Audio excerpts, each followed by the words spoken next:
Halo, Assalamualaikum warahmatullahi wabarakatuh. Selamat datang di Raden Pendekar. Ya, Raden Pendekar. Pendekar untuk mencari tantangan dan solusi di setiap masalah, coy. Jadi saat ini itu eranya susah mencari pekerjaan, di mana ada tantangan dan juga solusi di tengah persaingan yang sangat ketat ya, coy ya. Nah, di zaman ini mencari pekerjaan itu sangat sulit coy. Walaupun sebenarnya nggak boleh bilang sulit, kita doa aja biar mudah gitu. Tapi kenyataannya sulit coy. Apa sih yang membuat itu menjadi sulit ya? Kalau yang ngomong ini mungkin kalau aku mungkin seorang yang mungkin punya pekerjaan yang tetap, yang apa punya usaha atau apa gitu, itu hal yang biasa coy. Ini gue ngomong sebagai pengangguran coy. Ya, gue pengangguran udah dari 2023 awal ya.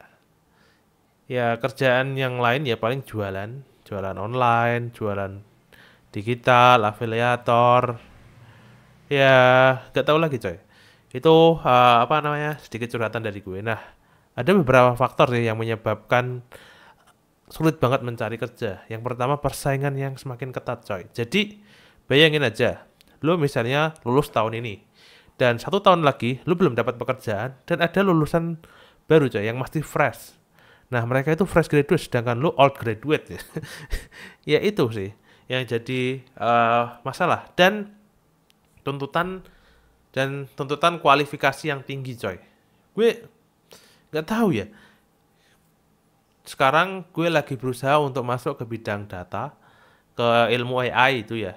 Mungkin bisa dibilang junior data science atau junior data analis. Itu minta pengalaman 2-3 tahun. Nggak masuk di akal. Junior. Dan junior itu bisa 6 bulan atau berapa di pekerjaan gitu. Di software ya, software engineer ya. Itu ya Allah, ini makin konyol aja. Nah, kemudian perubahan dunia kerja akibat teknologi coy. Jadi di saat itu di 2023 ya, itu ketika di bidang data itu cukup pakai Python, SQL, bahkan ada yang pakai Excel. Sekarang itu minta pakai yang namanya L LLM apa LCM itu yang apa namanya yang bisa buat kayak ChatGPT atau buat apa gitu. Jadi dunia semakin maju. Jadi kalau lu nggak ngikutin teknologi, lu bakal ketinggalan. Nah, kemudian ketidaksesuaian antara pendidikan dan kebutuhan industri.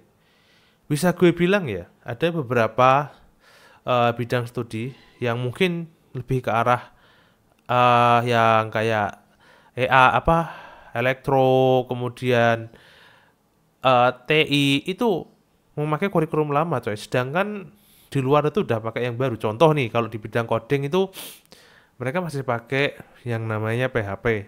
Sedangkan di luar itu udah ada pakai framework, pakai yang lain.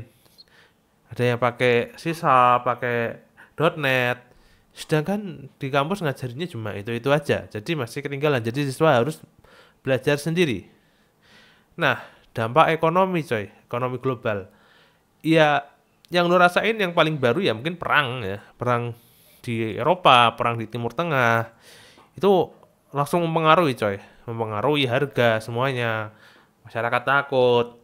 Kemudian yang lo baru-baru ini banyak itu PHK, layoff di mana-mana di beberapa sektor.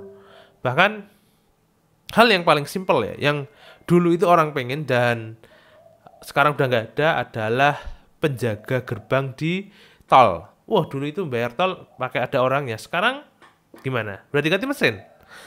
Nah mungkin tahun depan berapa tahun lagi teller tuh udah hilang, teller bank. Terus apa namanya beberapa orang bisa kehilangan pekerjaannya coy. Nah mungkin solusi ya untuk Dantis menghadapi tantangan pekerjaan ya yang mungkin dibilang ini bukan solusi 100% nanti bukan apa ya, yang pertama ya solusinya adalah lu berdoa coy, karena menurutku ya orang beruntung itu lebih apa ya lebih dibutuhkan daripada orang pintar coy. Lo harus jadi orang beruntung. Jadi gue lebih suka antangin ya, batol angin ya. Di sini karena apa? Karena Gue ngerasain itu, yang penting jadi orang beruntung daripada jadi orang pinter. Nah, polisi pertama, tingkatkan skill yang relevan coy. Ini bisa lo dapatkan di Coursera, Udemy, atau yang lainnya, yang online aja, yang harganya mungkin 100-200 ribu. Ya nggak apa-apa lah, spend uang dikit di situ. Kemudian apa namanya, persebar jaringan networking ya, itu bisa di LinkedIn, di acara lamaran atau magang, peluangnya yang gede itu kalian bisa masuk ke sana.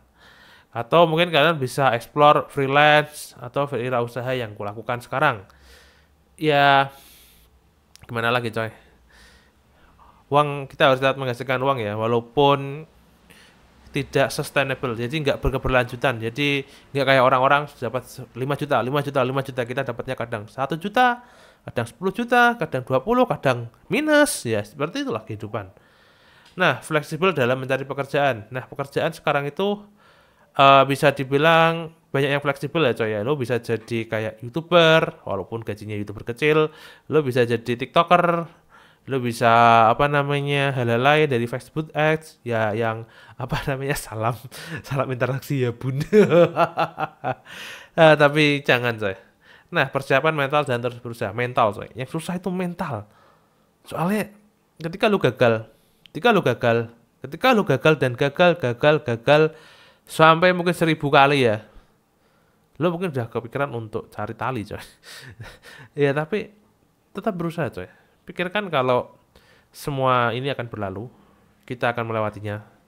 Hari ini kita menangis, besok kita tertawa, dan tetap berusaha coy untuk terus melamar coy. Jujur coy, gue itu sudah males sebenarnya ngelamar kerjaan, dan gue pengen apa namanya, blokir tuh LinkedIn, blokir tuh Jobstreet, blokir tuh Snacker, mau pindah negara sekalian atau pindah alam sekalian. Itu pernah kepikiran kayak gitu, tapi jangan coy, tetap usaha. Nah, dari sini kita simpulkan ya, mencari pekerjaan di era sekarang itu sulit. Kita perlu strategi yang tepat, kemauan untuk terus belajar, mengupdate diri, skill, walaupun kadang mintanya aneh-aneh. Nah, peluang itu ada. Nah, semangat mencari kerja, dan yang paling penting adalah jangan putus asa coy. Keep fighting until the end. Oke, itu aja. Sampai jumpa. Wassalamualaikum warahmatullahi wabarakatuh.